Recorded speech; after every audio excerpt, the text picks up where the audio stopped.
My name's Rob Martin. I'm a Research and Extension Officer with FarmLink Research, based in Temora in the Riverina. As I say, welcome everybody for this webinar presented by the Soil CRC and us, and supported by the New South Wales Government as part of the Primary Industries Productivity and Abatement Program. I'd like to start by acknowledging the traditional owners of the land on which we're meeting today. For myself, that's the Wiradjuri people, and I'd like to pay my respects to the elders past, present and emerging. As I said, my name's Rob Martin with FarmLink. I've also got in support Chris Sims. If you want to give a quick wave, Chris. Chris is our comms manager and also supporting me in this webinar. And we have a couple of guest speakers who I will allude to shortly. Just to let you know, this webinar is being recorded, and the recording will be emailed out to all the registered attendees and also put on FarmLink's channels and the Soil CRC website. Now, on the right-hand side of your screen, there should be a chat box. There is both a chat box and a Q&A box. Feel free to put questions in the Q&A box. Felicity Harrop from Soil CRC will be with us. She'll also be putting a few links in the chat, but for questions directly, please feel free to put them into the chat box, and there'll be opportunity for discussion, which I'll read the questions out to Abe and Cassie late in the program. Today's webinar is the 7th of 7 webinars presented by the Soil CRC and supported by New South Wales Government as part of the Primary Industries Productivity and Abatement Program, also known as PIPAP. It's providing information to land managers and carbon farming to help make evidence-based decisions on their land. First webinar that was provided, we heard how visualising Australasian soils in the New South Wales East Bay provided spatial soil and land characteristics to assist with soil carbon planning. At the second webinar, we learned about interpretation of soil data and land capability for considering a soil carbon project, including the factors above and below ground impacting soil carbon, interpreting soil data to assess land suitability, and increasing soil carbon and identifying opportunities for additional land management practices to optimise soil carbon. Recording of these webinars can be found at the New South Wales Department of Primary Industries Research and Development website and Soil Network Knowledge website. Today, our presenters will focus on regional soils, including soil carbon levels we can expect in our region, and the factors that influence those soil carbon levels, management practices that can increase soil carbon levels. I'm going to introduce our presenters. I'm actually going to introduce our second one first, and that's Dr. Abe Gibson, a research fellow at Southern Cross University with extensive expertise in soil sciences, particularly focusing on soil chemistry, soil carbon sequestration, and climate change processes. His work emphasises improving soil health and productivity while exploring sustainability strategies and enhanced carbon capture in agricultural systems. Abe's research aims to integrate these findings into practical management techniques for farmers, making a measurable impact on both environmental sustainability and agricultural productivity. Abe will be handed to by Dr. Cassie Schefe, who will be presenting first. Cass is a soil scientist with over 25 years experience identifying and addressing soil constraints with deep technical understanding of soil carbon dynamics within farming systems. Through her business AgriSci, Cass works with farmers, industry and academia to support sustainable food production and holds an adjunct position with Charles Sturt University and has authored over 20 scientific journal papers and numerous conference proceedings. She is also accredited with both a certified professional soil scientist by Soil Science Australia and as a FertCare accredited advisor. I'm just going to share my screen, bear with me from the beginning, please. Yes, and there they are now. So yeah, without any further ado, I'd like to hand over to Cass. To you, please. Thank you, Rob. And thank you to FarmLink and the Soil CRC for inviting us to hang out with you guys today. Looking forward to it. Just checking you can hear me okay. I've had a few issues this morning. It's good. All righty, let's kick into it and see if it's going to work. All right, so that's all good. See my screen? Perfect. All right, so this morning, as Rob mentioned, we're really getting into what soil carbon means in your region and opportunities that are available to us in order to tweak the systems and improve those if we can, and also recognising what kind of parameters or what challenges we might have in our systems that might be holding us back. So we'll have a quick work through how soil carbon is made in soils, which is something we kind of take for granted a bit. Some of the factors that affect our potential soil carbon values, how we can set up for carbon success. We'll focus a bit on what soil carbon looks like in our mixed and our cropping systems. And then I'll hand over to Abe to work through some recent trial results and some of the data coming out of the regions in this space. So first of all, as you all know, the region that FarmLink operates in is very much a bit of a box of licorice all sorts. We've got some really nice soils in there, really nice rainfall zones, all the way through to some of our medium and then into our low rainfall zones. So as any farmers who are with us would completely appreciate this, the variation in soil type and potential in those systems can vary quite broadly. We also appreciate that there's a lot of variability in our farming systems in this region, moving from continuous cropping systems. We've got a lot of just livestock operations. And then as we see in a lot of our ag is very much that mixed farming approach. The key message from this, that again, doesn't need to be a rocket scientist to work out, is that we're not looking at any one-size-fits-all approach. If there was a silver bullet or a one-hit wonder in terms of how we can solve for all our soil challenges and in particular soil carbon, I think we would have probably stumbled across it by now. But really appreciating the real strength and diversity in this region is around the variation in what farmers are doing. And it's through that variation that we can all learn kind of what we could tweak and potentially how we can improve. So just on that variation in rainfall zones, just wanted to set the scene and a bit of expectations around what opportunities there might be or where we might be targeting in our soils. So this is some work that was done by Carl Anderson and Warwick Badgery, which really showed a very strong relationship between annual rainfall down on the y-axis and then the average organic carbon levels on the y. And we can see that our 0 to 10 depth samples are really sitting at or below about 1.5% in these systems. And then if we go deeper into our 10 to 20 zone, we can see that we're really, expectations of any high levels in that are really not really going to happen. So if we can work on our 0.5 to 7 in our 10 to 20 zone and then our 0 to 10s, knowing that a lot of our dryland systems do have that little stratification of carbon because we're not incorporating or mixing those profiles very much. So just to step back about how soil carbon is made, this isn't telling you anything new, but it's really just resetting expectations around what we're working with. In a lot of our conversations around soil carbon, a lot of the media and the promotional information out there around how we can increase soil carbon levels, there's really an expectation that carbon is this static black box in our soils. We can tie a bow around it, we can put a dollar sign on it, and it's very much just a thing that exists.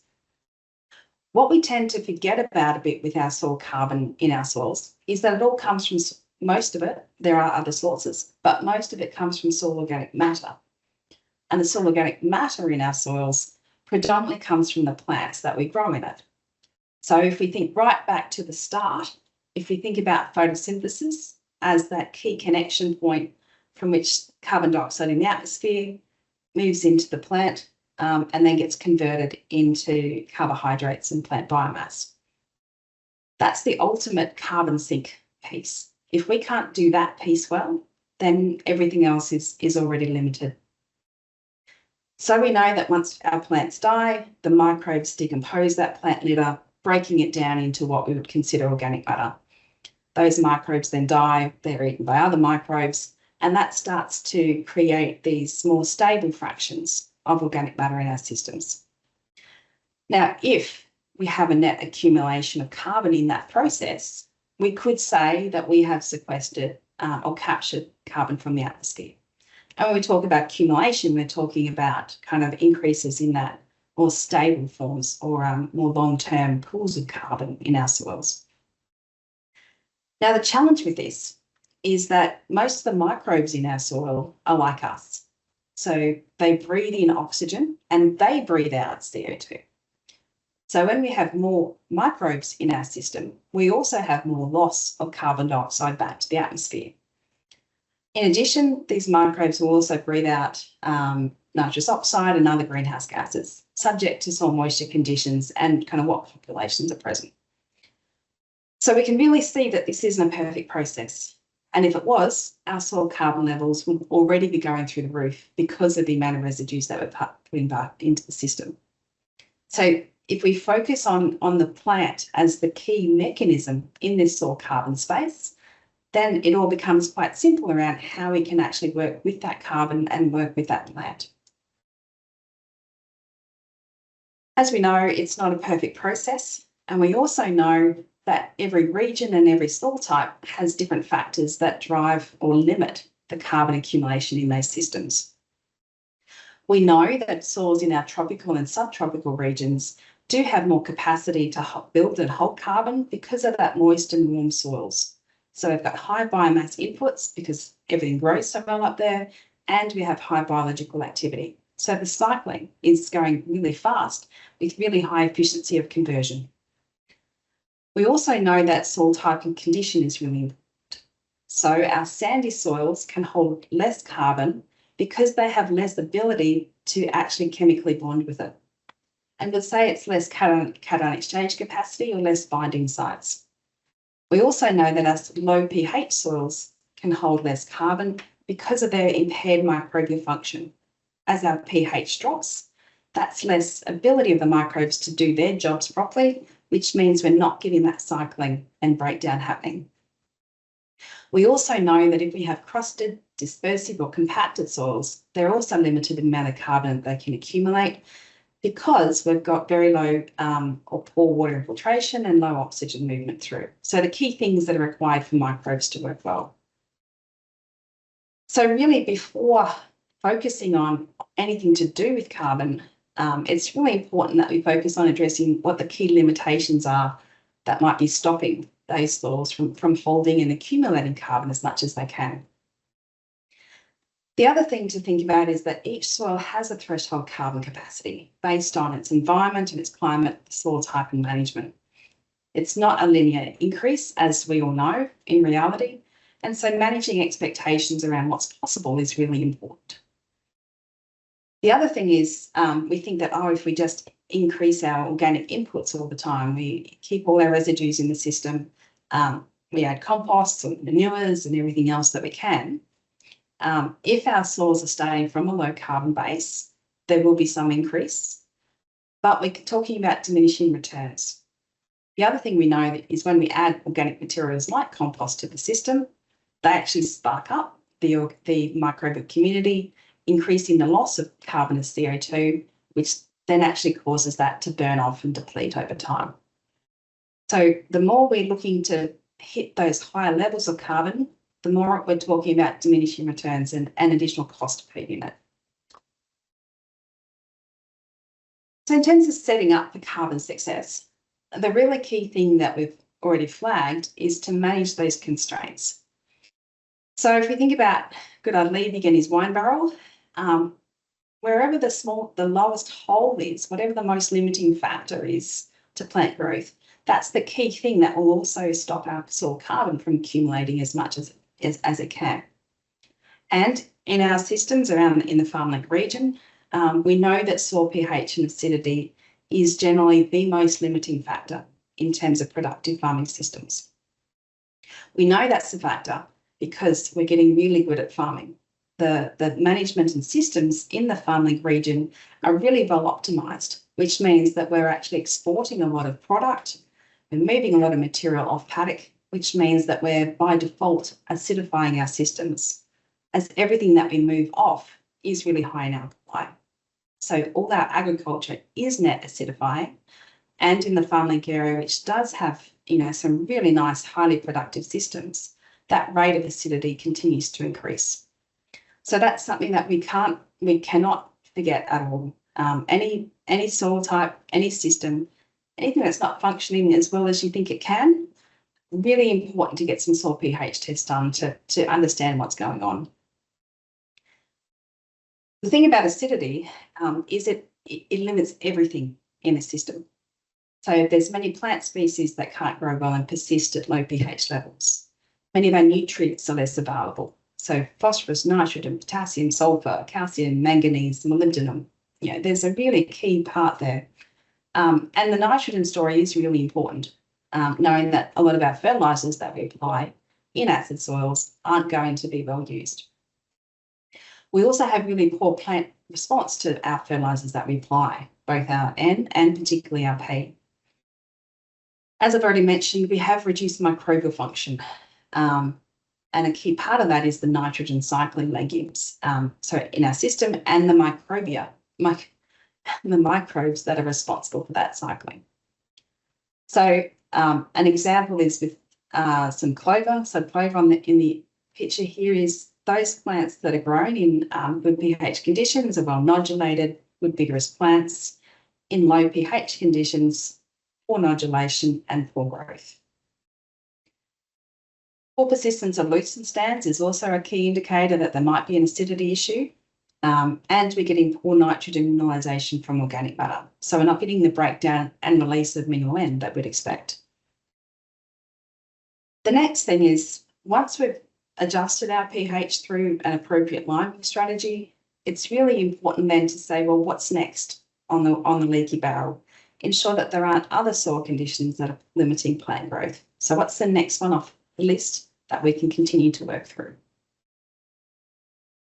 In terms of other constraints in the region, there's a bit of everything going on. So we know that there's a bit of sodicity, both surface and subsurface in FarmLink regions, and this has an impact on soil structure, infiltration and plant establishment. There are some pockets of salinity, which can decrease the ability of the plant to take up water. Depending on your farming system, historical compaction may also be an issue, particularly where there's, particularly in the last few years, where you may have had to be running heavy machinery at harvest over soils that may have quite a bit of moisture in them. So we may be getting some of that compaction going on. Waterlogging and drainage issues is an ongoing challenge in our wetter years of the cycles, and this also reduces the oxygen availability to roots and microbes. It also shuts down microbial functions such as nitrification. So in our waterlogged soils, we're not moving that nitrogen from that ammonium phase through to the nitrate. And lastly, nutritional deficiencies and toxicities will reduce our plant vigour and competitiveness.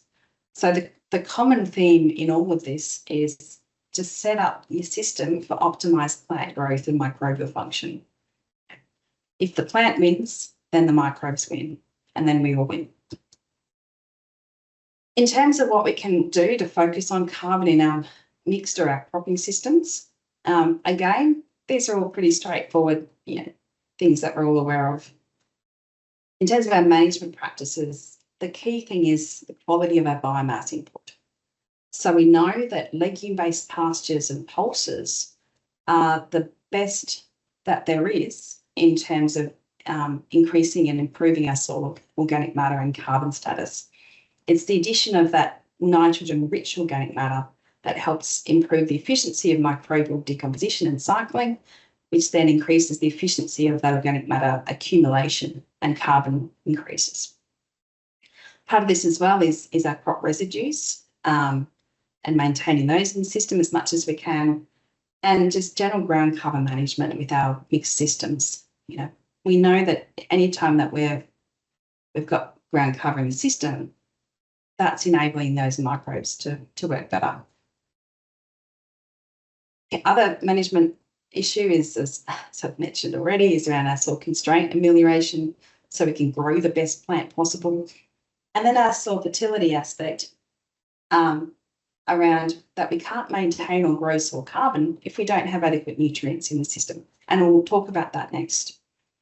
And just to put some reality check on this, over the last few years through the Cool Soil Initiative, we've sampled over 1,600 soil samples from northeast Victoria through to the southern half of New South Wales.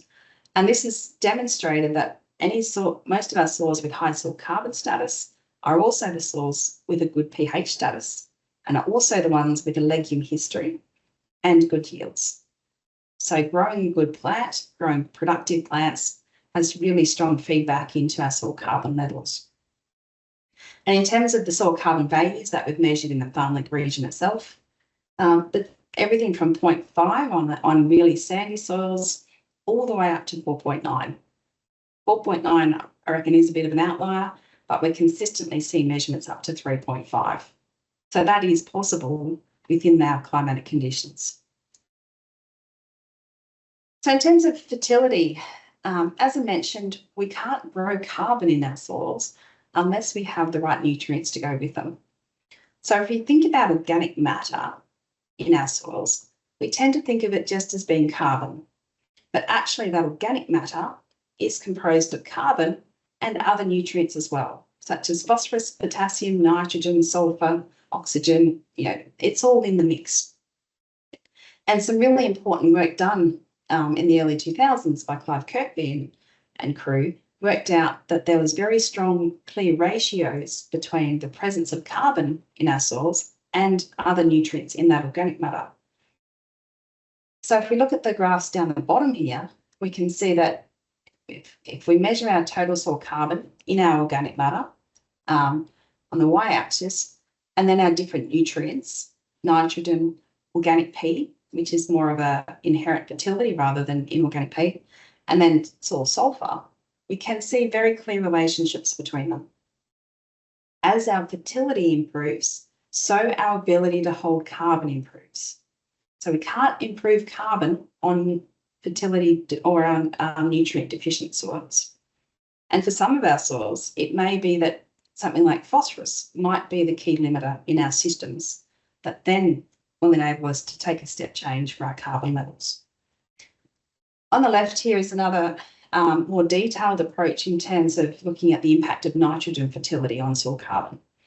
So if we look at this as a time series work from 1985 to 2010, and we have different soil organic carbon levels on the y-axis.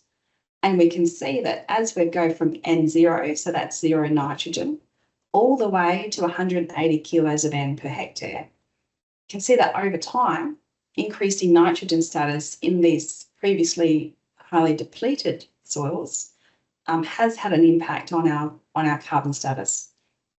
This has also come through in work in Victoria, New South Wales through historic fertiliser trials. Previous replicated trials by Institute Pivot and other FERT companies have shown that where we have high N and P status soils, they also have an increase in our soil carbon levels. So the last thing I wanted to touch on before handing over to Abe was just the concept of the importance of maintaining soil carbon levels.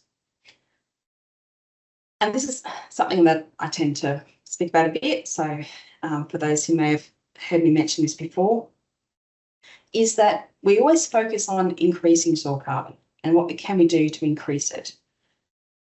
As we've spoken this morning, I hope you appreciate that soil carbon in our system through organic matter is highly cycling. We also know that in our farming systems, we're exporting so much. We're exporting nutrients all the time. We're exporting carbon through our produce as well. But just to think about another way of looking at this, if we consider that stable organic matter has a carbon to nitrogen of about 10 to 1, it's not quite there, but it's easy to do the maths this way. And if we went out and did a soil sample and our soil carbon value came back at 1%, in around FarmLink area, we'd be hoping for at least 1.5, but let's just say 1 to keep it the maths easy.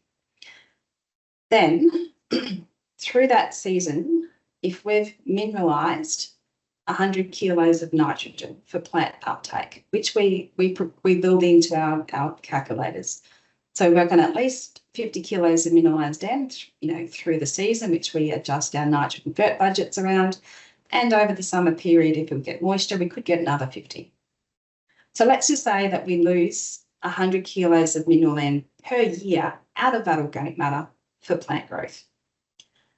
Because we're dealing with microbes in the system, and that conversion is a microbially mediated conversion, we're actually also losing carbon through that process through carbon dioxide loss.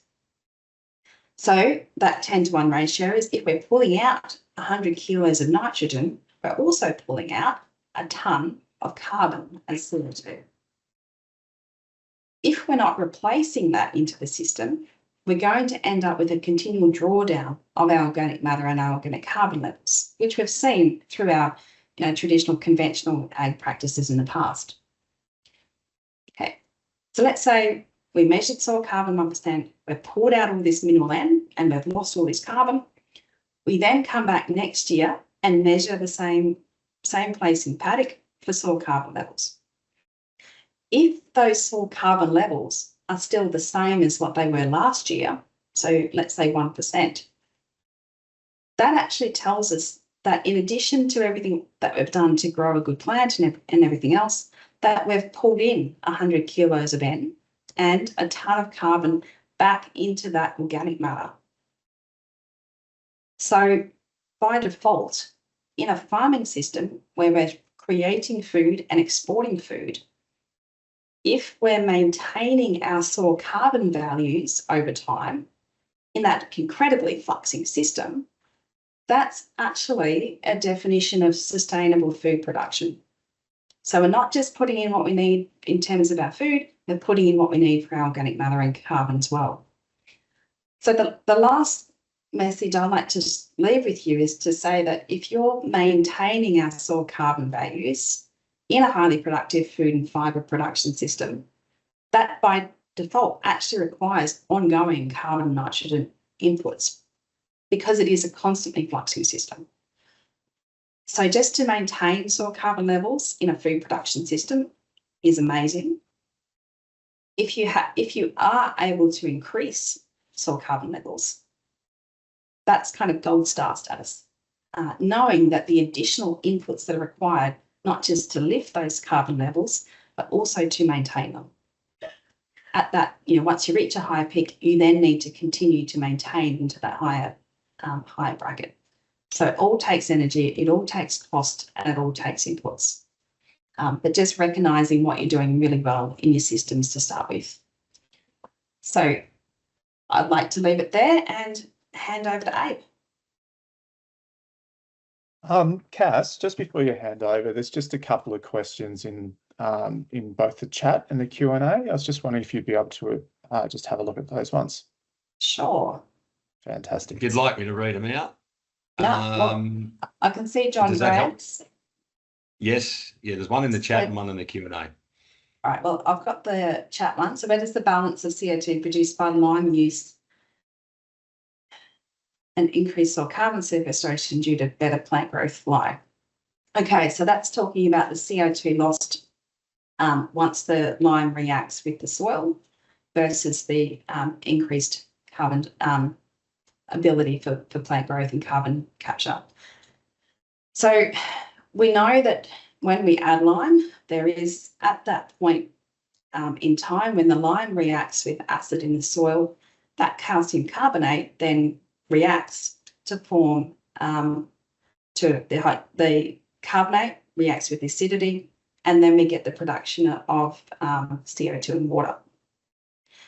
Now, we know that that is a direct CO2 loss to the atmosphere. But we also know that once we've changed that acidity, then the whole system lifts. So if we actually do the mass balance, say that the lime lost, so the CO2 lost through that actual lime application is a lot less than what we actually gain from that in terms of both increased plant growth, but also increased microbial function. And that means also if we're growing pulses or legumes in the system, we're actually getting good effective nodulation. We're getting really good use of that nitrogen, which means that we have less requirement for NFERT, which then means we have less emissions due to the use of that nitrogen fertiliser in the system. So I hope that makes sense. But if you think about lime as like an initial capital spend, and then that kind of unlocks all this additional benefit, which then increases the capacity of that soil to hold carbon. So it's definitely a positive balance. And let's have a look at the Q&A. It's not coming up for me. Oh, here it is. Would you like me to read it to you? Yes. So the question from Warren McCauley is, how can we balance farm goals, i.e. yield, with maximum soil carbon addition? For example, since maximum carbon additions would involve not harvesting the crop and letting the entire biomass return to the soil, how can we balance these goals? Should we be fertilising for maximum yield, or is there another metric we should look at?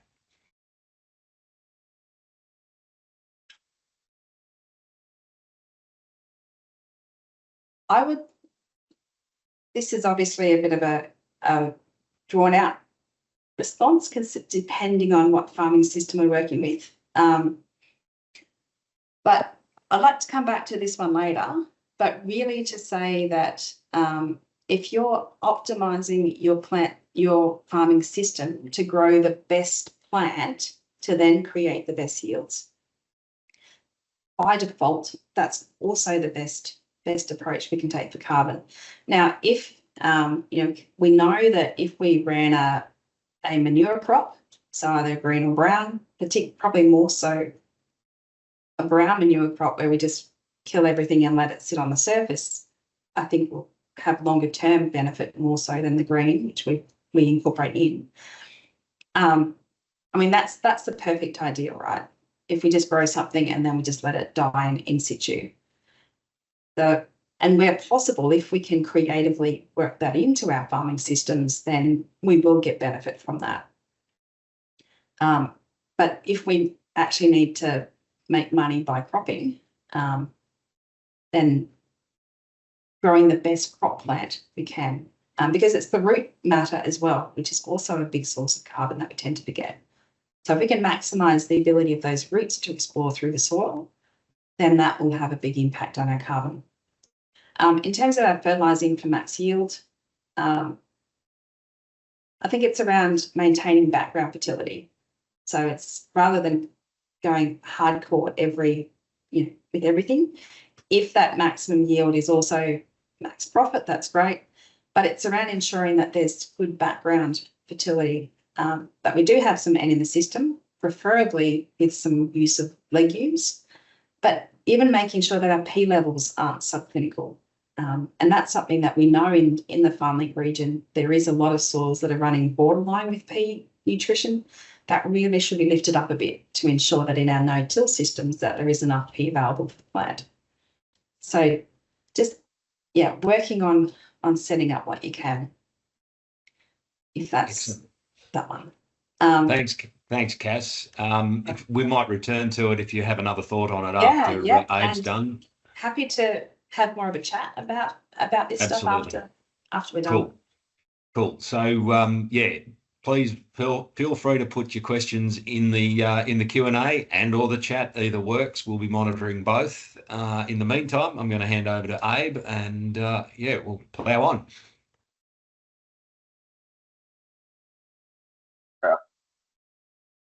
So hopefully everyone can see that and hear me. So thanks, Cassie, and thanks, Rob. As mentioned at the start, my name is Dave Gibson from Southern Cross Uni. And what I'll be talking about today, to sort of piggyback on the back of what Cassie was talking about, is some results from some field trials that we have been running as part of the Soil CRC, and there's sort of 4 different sites that I'm drawing on data from across Australia. And these are all the people that have helped us collect this data over the last 5, nearly 6 years now. So a big thanks to all of them, especially my colleagues at Southern Cross Uni. So these trials, what we've been looking at is the impact of plant diversity in cropping systems, and that's been impact on yields, water balance, and also nitrogen balance in these systems, but also how that impacts our what we refer to as soil health, or the sort of soil fertility, and then also soil carbon levels. And what we've been looking at for building plant diversity in cropping systems, so trying to move away from monoculture systems as the use of summer cover crops, temporary intercropping, and then what we call synchronous intercropping, which is taking two crops planted at the same time, both to harvest. So summer cover crops, they've gained a lot of traction in the Northern Hemisphere, and it's around keeping living roots in the ground in our southern systems here in Australia, keeping living roots in the ground over that summer fallow. So they're seen as important for erosion control, but the counter argument made to the use of summer cover crops is the use of water. So declining water available at sowing and how that impacts us throughout the year in terms of yield, but then also the tie-up of mineral nitrogen in more organic forms. And there's been a lot of work looking at the control of summer weeds and how that does impact the water balance and the type of nitrogen, and also contribution of summer fallow rainfall to yields. But the counter argument to that, in terms of the use of cover crops rather than weeds, or managing weeds and fallow, and why they're different to weeds, is this concept of functional diversity. So having those living roots in the ground as compared to stubble means that you're having root exudates, and then sort of those organic compounds are being provided to microbes. And I'll talk more about that as I sort of move through, and why that's an important concept for building carbon in cropping systems. So intercropping, as I mentioned before, so we have our synchronous intercropping, so taking both crops to harvest. So we have canola and fava bean here in that photo. And so we have this concept of over yielding, where you're getting higher biomass production, higher yields relative to the monoculture of the 2 crops. But there's also this concept of temporary intercropping that we've been looking at, where we've been looking at wheat and a legume, and you spray out that legume before you have competition for resources, which is a really important concept for Australian systems, we believe, because it can help overcome things like competition for water and increased risk of terminal drought. So our diverse cropping systems are important because they increase biomass in the system. So sort of leveraging what Cassie was talking about before. But on top of that, they also provide diversity in the compounds that are released by roots, so our root exudates, and then potentially more root exudates as well. And so when we have that occurring in our system, it promotes that microbial growth that Cassie was talking about. And then you also have concepts like increased resource use efficiency, especially in our intercropping systems, which I won't talk about too much, but I'll be happy to answer other questions about that. And so it's putting us on that pathway to a system that is producing more biomass, using resources more effectively, and therefore producing higher yields. And Cassie sort of talked about the relationship between inputs to the system through plants, and then the release of litter, and then also exudates, and then our microbial community that's really important for building our soil carbon. And when scientists sort of like me talk about soil carbon, this is the diagram that often gets put up, and it's kind of fundamentally different to our Australian cropping systems, because we have something that looks like this. So this is a drone shot from our trial site at Central West Farming Systems. We have this summer fallow, so you can see we have pretty good stubble retention there, and you can see those yellow plots where our summer cover crop has been sprayed out. Now, what I'm going to talk about is what the implications are for this and our pattern of biomass production in cropping systems, and why it sort of doesn't fit with this concept of soil carbon sequestration that we talk about so readily in grazing and higher biomass systems. Now, soil carbon, Cassie sort of talked about why it's so important. It's a really good indicator of soil health, and it's because of that, it's an indicator of the biomass that's being produced in the system. What we're also interested in are the implications for nutrient cycling and water holding capacity that we're sort of learning more and more about as we research more about soil carbon. And then also what we sort of haven't talked about too much here, but the market opportunities that soil carbon sequestration does present. Now, to sort of step through what we've seen around soil carbon building in our plant diversity trials, I'll be drawing upon data from 4 sites. So we have trial at Gunning Gap with Central West Farming Systems and Riverina Plains at Abatement. So similar soil conditions to FarmLink. We don't have a dedicated trial in the FarmLink region, but we are nearby with these plant diversity trials. We also have data from Birchip Cropping Group, which is a little bit different in terms of soil type and climate. And then also with Facey Group over in WA. While these two are really different, there is a sort of universal story around soil nutrient balance that sort of reinforces what Cassie was talking about before. The Gunning Gap and Abatement trials are long-term ones, while I've got single-season data for Birchip and Facey Group that I want to leverage just because it really ties together the story. In terms of the treatments that we've been looking at for our plant diversity, so our summer cover crops, we've looked at single species and 4 species mixes at Riverina Plains, and then we've transitioned to a 3 and 9 species mix. A temporary intercrop, so our wheat and legume, and then last year we looked at synchronous intercropping with canola, Philippine potato bean. And then at Central West, again, single and 4 species, transition to that 3 and 9 species, temporary intercropping again, and now synchronous intercropping. Now, the single species and the 3 species mix are referred to as low diversity, and the 4 species and 9 species are our multi-species treatments when I start putting up the graphs. These are the climate and soil conditions. So you can see there's a little bit of variation. We sort of capture conditions across the FarmLink region and sort of the variation in soil types as well across these 4 trials. So the results that we sort of will be showing, they are relevant to the region, and that they also, as I said before, some of the stories and themes that come out that Cassie has talked about, they're going to be universal across soil types and across climate regions. Now, the key finding in relation to carbon, so at Central West, is we haven't had a treatment response since the trials have gone in 2019. So this is our time series of carbon, and you can see our different treatments there. There's some temporal variation, but in terms of a treatment difference, we haven't had one. And this is in the top 10 centimetres with multiple soil cores collected per treatment.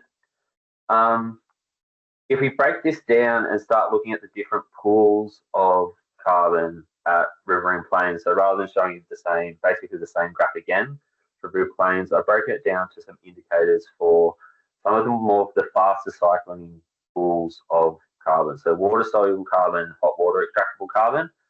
They represent those fresher inputs, our microbial biomass, which is also representing our microbial biomass carbon measurement down here. And again, it's a similar story. We have temporal fluctuations in the labile carbon, but we don't have a treatment effect.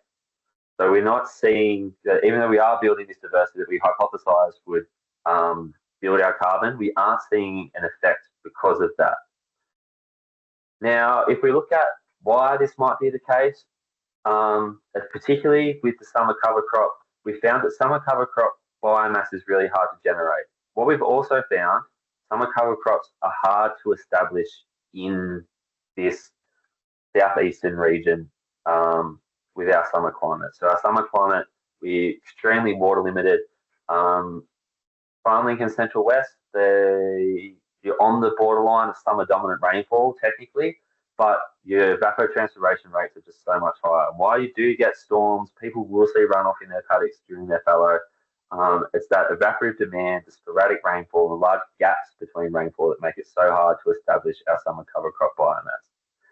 In 2022 at River Plains, we did see a response in hydraulic conductivity, so infiltration rates.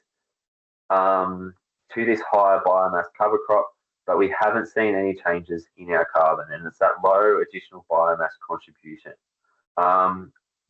At Central West in that 2021 year, they did have a weed issue, struggled to control for weeds in the summer fallow. It wasn't a clean fallow. Summer weed biomass was 0.4 to 1 tonne. So if you're comparing this biomass to a system where weeds aren't as well controlled, what you get is you kind of see our summer cover crop biomass is kind of similar to our weed biomass. So we're not having that additional biomass to build that carbon. When we compare this to our, I guess our winter treatments, so our temporary intercropping, I don't have the biomass for our synchronous intercropping in here as well. That what we've found is that we're sort of not having that additional biomass. Last year in our synchronous intercropping, we did have, so for those that are familiar with the land equivalent ratios, our land equivalent ratios for flowering biomass in our synchronous intercropping treatments were sort of 1.3 to 1.4. So it was a significant increase in biomass relative to the monoculture controls. But again, it's that similar story of our cash crop production is where our major biomass is. So our cover crop and our temporary intercrop in terms of legume biomass is not having a massive effect. To sort of just deviate away from the carbon story for a second, and this is really important because if we're going to put our plant diversity treatments in, we need to understand what it's doing to our water dynamics. So each year, we have published some of the data for roof planes, and we sort of said, well, we didn't find a treatment effect in individual years. And you can sort of see that in the scatter plot here. This treatment to control water ratio is the ratio of water that's in our summer cover crop treatments divided by the water that's available in the control. And you can see that as we produce higher biomass, we have a declining trend. So a value less than 1 of water available in our summer cover crop treatments. So you can see the colours match up specific years. And so you can sort of see why we're not getting significant effects when comparing total water between treatments. But it's this declining trend across the data overall that we're sort of seeing that is problematic is probably not the right word, but we are seeing that expected effect that our summer cover crop does decline water available at sowing. But if we compare that to yield, we don't have that same negative decline. We didn't get a summer cover crop and yield in all years, so the data set is slightly different. But you can see that the grouping of our yield ratio, so treatment to control yield, on the y-axis there, our water content at sowing, that tight sort of vertical distribution shows that in-season conditions are having a pretty strong effect on cancelling out this sort of negative relationship that we see there.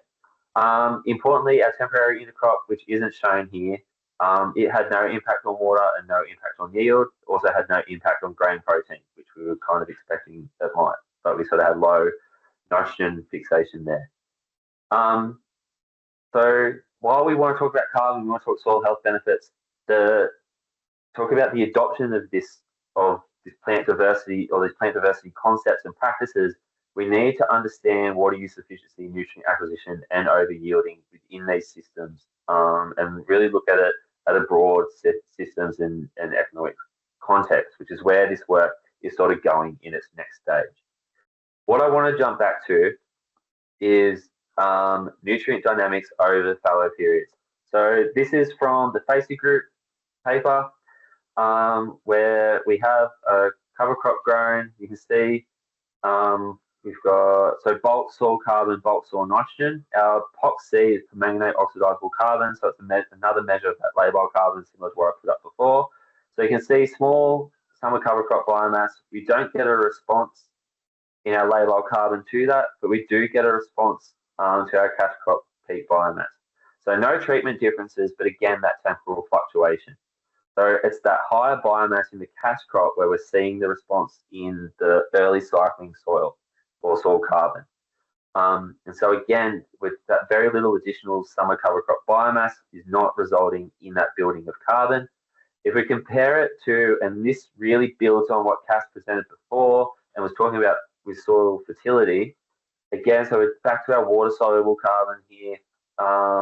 We get a temporal response with a lot of variability, which is pretty typical for the water soluble carbon measurements. But this one down here is a new measurement. This is our soil protein, and it's an indicator of bioavailable nitrogen. So it's more of an organic pool of nitrogen that microbes like. And you can see here, in response to this is a winter spring cover crop. So this is our summer fallow period here. We have our soil nitrogen falls off a cliff. And this is a pattern that we see when we go from our partial lay phase into our cash crop, where we have a build-up in organic nitrogen, which is then converted to mineral nitrogen, and then our system, while we'll see an increase in soil carbon under the pasture phase, we then go back to the carbon level that we saw in the cropping phase. And it's this cycling of nitrogen between the organic and inorganic pools. So you'll build up organic carbon, you'll then mine that when the system starts to become limited in organic nitrogen for those microbes to live. So it comes back to that soil stoichiometry. And then you have this where you go back to your baseline carbon levels. And so this is where when Cass was talking about maintaining that baseline soil fertility, that's where that concept fits into building carbon within our systems. Cass talked about soil constraints, so I won't talk about this too much. I'll wrap up quickly. This is a photo from Riv Plains where we have a sodic sublayer and we have really restrictive plant growth. Our soil pit doesn't show the roots, but our canola grows nicely through this acidic neutral layer, hits this dispersive layer, and then grows at right angles. So take time to identify soil constraints that are limiting your yield, because that'll help improve your carbon production. To briefly talk about opportunities, where in cropping systems, we're kind of limited by low carbon levels and low capacity to add that additional biomass. So we're not quite there yet in being able to participate in the ERF and stuff like that. You see sort of novel applications of biostimulants and stuff like that are sort of starting to be thrown around. There's a bit more work to do with those. So while you might see or struggle to see yourself fitting into the ERF, there's other benefits to building carbon and maintaining soil health that are really important. So addressing your soil constraints, improving nutrient cycling, reducing erosion, improving soil structure, they all feed into that carbon story, but they also feed into your yield story. And doing things sustainably then, depending on how things move forward into the future, you have access to carbon markets, but it's also really important for maintaining your social license and leveraging supply chains as well. This is something that is developing rapidly and it sort of fluctuates with interest. Coles came out, so the grazing industry, Coles have come out and said that people aren't interested in sustainability or paying that extra for sustainability. So it sort of ebbs and flows with a bit of flavour of the month. But if the EU is anything to go by, this is going to become more important by showing your sustainability credentials and managing for soil health, managing for carbon, and then managing for yield as a part of that is really important to maintaining market access. So in the Northern Hemisphere, diverse cropping systems, they're really effective at building carbon. A lot of evidence for these, but they don't translate as well to our southern systems. Summer cover crops are probably an opportunistic practice where you have good summer rainfall, but the intercropping methods, we sort of need to dig a little bit deeper into this. Any of you that are familiar with Hayden Thompson, Thompson Agronomy, lives at Tamora. He's actually doing his master's, looking to convert to a PhD on temporary intercropping. Has some really interesting results. If you are interested in the temporary intercropping, I would recommend reaching out to him. And then also for that synchronous intercropping, that high level of biomass production is of interest. Importantly, you need to remember that building carbon is a decadal process, especially when we're sort of dealing with marginal gains in biomass. So it's going to be slow. But if industry can come on board and develop practices for soil health and demonstrating those sustainability credentials, that's going to be really important for adoption of these practices, but also maintaining market access into the future. That's it for me. So I'll hand back to you, Rob, Thanks. Excellent. Thank you very much, Abe. That was really good. Really good. On your one of your slides, and I'm trying to relate back to which slide it was. Jeff Minchin at LLS locally here at Temora actually put in a comment that the time period for Central Western Riverina, except for 2024, would be seen as a wetter than average, some very wet years between 2020 and 2023. Now, I'm assuming that actually related to about the second or third last slide there, which I'm trying to drag out of my memory banks, but having a bit of trouble with a few things going on. Yeah, that one I think was to do with fallow periods, or maybe, yeah. Oh, yeah. If you wanted to make any comment on there or add anything to that, Abe. Yeah, so I'll actually go back to the biomass part. Basically, looking at the rainfall and putting it into deciles, we've been, or percentiles, for summer fallow, in crop, and then grain-fill rainfall, we've been probably in the top 75% for every year of these trials. They've been wet. I haven't looked at last year yet, because it came in a little bit tight, and we've got some early evidence to show that those summer cover crops have potentially caused a terminal drought, that need to look at that a little bit deeper. But yeah, that is exactly right.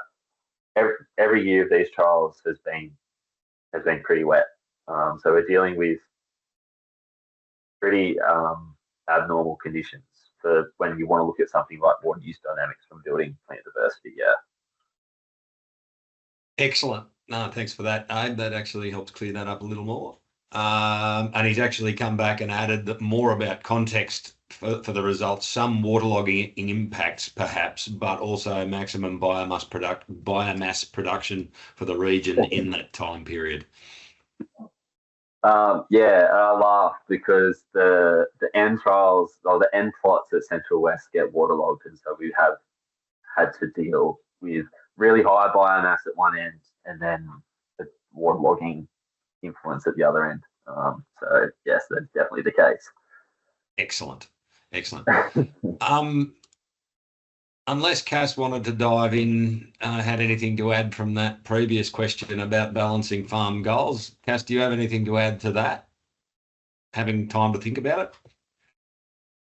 Look, I think the work that Abe showed kind of links that together as well in terms of opportunities to potentially tweak the systems a bit for improved soil carbon inputs. I'd really encourage farmers to have a bit of a look at your systems and seeing how there might be opportunities just to make those tweaks, knowing that we're already kind of 90% of the way there. So as I mentioned previously, and how Abe's reinforced, is that legumes are king in terms of their ability to improve soil organic matter status. So any opportunities there are to bring in legumes into the system, if you don't already, or creatively incorporate them. I know there are farmers in the FarmLink region who are intercropping vetch with wheat in particular, and having quite a lot of success. So it just keep a bit of an open mind, and if there's things that you'd like to have a bit of a play with,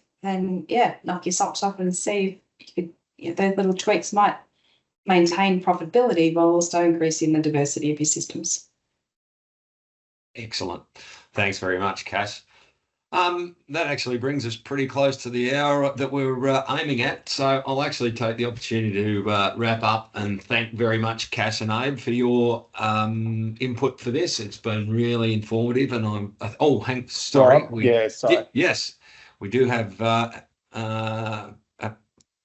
Felicity. Yeah, sorry, Rob. There was a question about biochar from Aravind. I don't know if Cass wants to just make a comment about biochar and how that sort of fits into the soil carbon story, just quickly. Sorry. Thanks, Rob. Sure. I did try and post, but it wouldn't let. I broke the system somehow. But just to say, good to see you, Aravind. And certainly biochar is a superstar, particularly on our lighter soils. It has less impact on our heavy clays because so much of its value comes from that really high exchange capacity and water holding capacity that it brings to systems.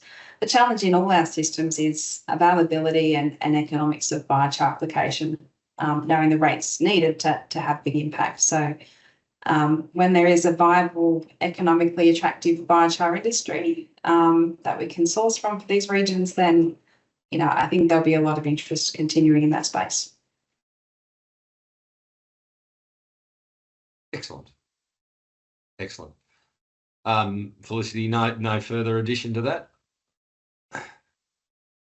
No, thank you, Rob. Yeah, I just want to take the opportunity to thank both our presenters for fantastic work. They've been working with us over the last couple of months to present a couple of these webinars, so we really appreciate their expertise and input. And yeah, thank you to you, Rob, and your FarmLink team for presenting this webinar today on behalf of the Soil CRC and New South Wales Government as part of the Primary Industries Productivity and Abatement Program.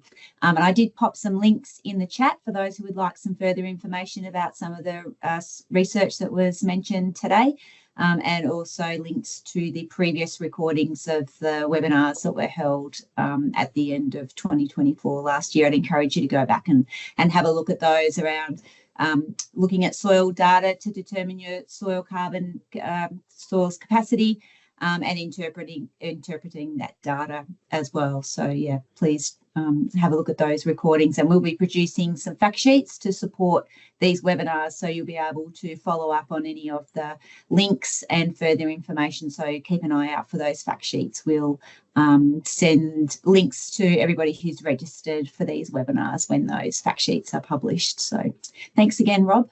No worries at all. Thanks very much for that, Felicity. You've actually saved me one little piece. The only other plug that I have is that FarmLink will be actually doing a lot more work in the carbon space, delving deeper into, especially with things surrounding market access, social license and supply chain, and how that is affected. Those details will be linked onto the FarmLink website in due course. So keep your eye out if you're in our region. We'll be running workshops in that regard as well. All right, thank you very much for your attendance.